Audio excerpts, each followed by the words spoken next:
Izvolite. Kaži mi, Gorane Filipoviću, jedno istorijsko pitanje za tebe. Šta ti, bre, čoveče, treba da imitiraš Michaela Jacksona, čoveka koji je umro pored jednog pobednika farme Miloša Bojanića?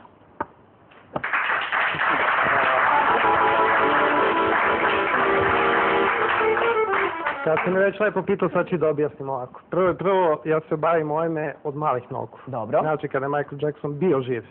A kao drugo, bavim se tim što to volim. Dobro. A najbolje je nešto raditi kad nešto to voliš. Ako se slažete svi. Sada ćemo ti dati šansu da ti nama pokažeš to šta ti voliš. Naravno. Dakle, pokažemo šta voliš. Naravno. Hvala. Ne, to da se voli.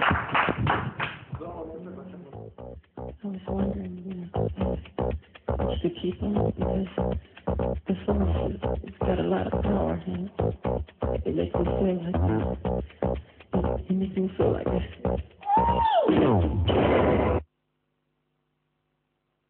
The way you make a man feel, really turns me on. You know for me.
Bravo, bravo, bravissimo.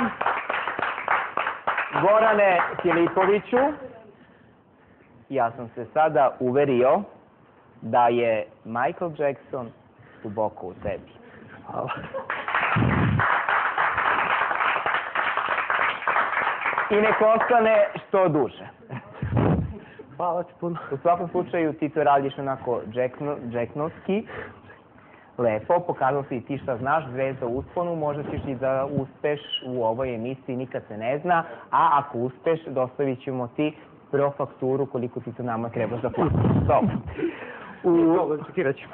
Čekirat ćete. Kaži ti meni,